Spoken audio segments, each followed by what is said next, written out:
ત્રણ વસ્તુ શાસ્ત્રમાં અતિ દુર્લભ બતાવી છે. મનુષ્યત્વમ, મુમુક્ષુત્વમ, મહાપુરુષ સંશ્રય. પેલું મનુષ્યત્વ. મનુષ્ય જન્મ મળવો એ દુનિયામાં અતિશયમાં અતિશય દુર્લભ છે. 184 ફરીએ ત્યારે એકવાર મનુષ્ય જન્મ મળતો હોય. સંતોએ લખ્યું છે, નહીં રે મળે રે તોને, નહીં રે મળે મોંઘો માણસનો અવતાર તુને, નહીં રે મળે. મનુષ્યત્વ. બીજું છે મુમુક્ષુત્વ. મનુષ્ય જન્મ મળ્યા પછી એમાં મુમુક્ષુતા મળવી એ પણ અતિશય દુર્લભ છે. મનુષ્ય જન્મ મળ્યો એ તો મળી જ ગયો છે, પણ એના પછી મુમુક્ષુતા કે મારે મારા આત્માનું કલ્યાણ કરવું છે, મારે આ જન્મ છેલ્લો જન્મ કરી લેવો છે, મારે ભગવાનનું ભજન કરી લેવું છે, આવી અંતરમાં ઈચ્છા પ્રગટ થવી એ પણ દુર્લભ છે. ઈચ્છા પણ પ્રગટ થઈ જાય. ત્રીજું છે મહાપુરુષ સંશ્રય. કોઈ એવા મહાન એકાંતિક સંત, કોઈ એવા મુક્ત આત્મા, એમનો યોગ થવો, સાચા સંતોનો યોગ થવો એ પણ અતિશય દુર્લભ છે. ત્યારે આપણને આ ત્રણ વસ્તુની પ્રાપ્તિ થઈ ગઈ. મનુષ્ય જન્મ પણ મળી ગયો છે. મેળો ને ડાઉટ છે કઈ? કોકને કેવું પડે કે માણા થા માણા, એવું નથી ને.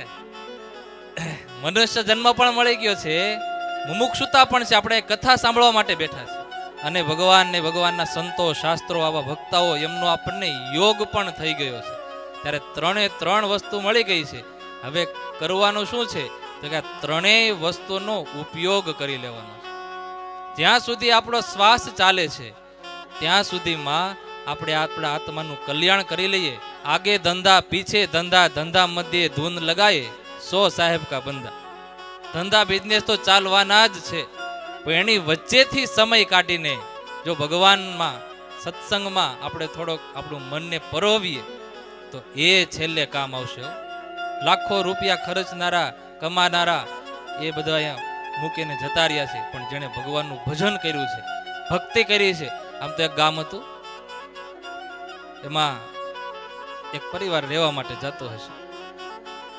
ગામના જાપે પોગ્યા તો ત્યાં પાળિયામાં, બરાબર પાળિયા ખોડે ને, એમાં લખેલું કે આ ભાઈ 8 વર્ષ જીવા, આ ભાઈ 10 વર્ષ જીવા, આ 12 વર્ષ, આ 20 વર્ષ.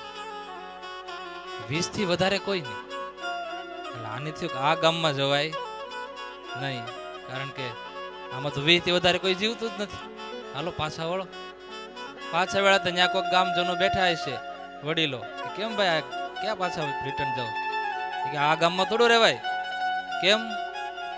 જો ને આમાં કોઈક 8 વર્ષ જીવવું, કોઈક 12 વર્ષ, 20 થી વધારે કોઈ જીવવું નથી ને અમે વયા જાય ત્યાં તો આમ સવારે અમે ઉકલી જાય. કે એવું નથી.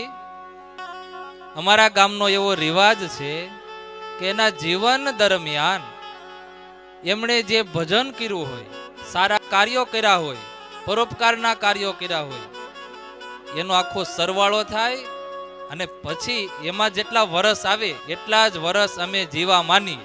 બાકી બધી તો એનું વ્યર્થ જ છે, મરેલા જ છે. ત્યારે જેટલું ભગવાન માટે, ભજન માટે, આમ તો આ દુનિયામાં 2 વસ્તુ નિશ્ચિત છે. જન્મે છે એનું મૃત્યુ નિશ્ચિત છે, અને મરે છે ત્યારે ખાલી હાથે જવાનું છે એ પણ નિશ્ચિત છે. જન્મ્યા ત્યાંથી જરૂર જાણો, મરવાનું છે માથે જે, આવ્યા ત્યારે શું લાવ્યા ને શું લઈ જાવો સાથે જે. એક સેકન્ડ. મનુભાઈ કેટલા વર્ષ થયા? 51 થયા ને 51 ગયા. એક સેકન્ડ કાળના મોઢામાં કટ કટ. ઘડિયાળનો કાંટો શું કહે છે ખબર છે તમને? તમારા જીવનની 1 સેકન્ડ કટ, બીજી સેકન્ડ. પણ એ આપણને સંભળાતું નથી. ઘડિયાળ જે બોલે છે ને એ આપણને સંભળાતું ને. જો સંભળાતું હોય તો માળા સિવાય બીજું કાંઈ ન થાય. તમારે કમારે ગમે ને ભગવાનનું ભજન થાય ત્યારે એક સેકન્ડ. સિકંદર આખી પૃથ્વીનો સમ્રાટ હતો, આખી પૃથ્વીનો સમ્રાટ. એનો જ્યારે અંત સમય આવ્યો ત્યારે એને પેટ બેસણું ઝાડા થઈ ગયા હતા. સારું થાય નહીં, કેટલા વૈદ્યોને બોલાવ્યા પણ એનો ઈલાજ ન થાય. પછી થોડોક ગરમ થઈને કીધું કે આવડો મોટો હું સમ્રાટ, આટલા બધા લોકો મારા વશ, અને કોઈ આપણા રાજ્યમાં એવો કોઈ માણસ નથી કે જે મને આ રોગ મટાડી શકે. અને ત્યારે એક વડીલ વેદ ઊભા થઈને આવ્યા, કીધું મહારાજા આ શું છે? તો કે પાણીનો ગ્લાસ. કહેવાય સામે જુઓ, એક ટીપો ઔષધિ નાખી એ પાણીમાં, આખો ગ્લાસ બરફ થઈ ગયો એક ટીપો ઔષધિ. એટલે સિકંદર તો ખુશ થઈ ગયો.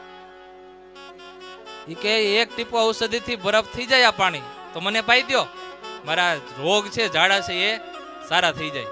અને ત્યારે એમ વૈદ્ય કીધું કે મહારાજ ક્ષમા કરજો, આ એક ટીપું નહીં, આવી તો બોટલો ને બોટલો ખાલી થઈ ગઈ તમારી ઈલાજમાં, તમને સારું થયું નથી, માટે હવે તમારો અંત સમય નજીક છે.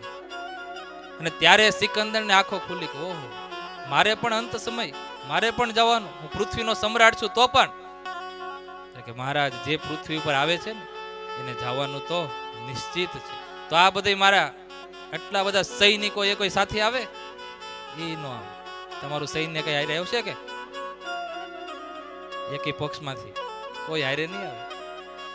કોઈ સાથે આવશે તો કે કોઈ નહીં, પૈસા એ પણ નહીં. ત્યારે સિકંદરે છેલ્લે કીધું બધાને સૈનિકોને કે હું જ્યારે મરું ને ત્યારે મારા હાથ નનામીમાં ખુલ્લા રાખજો.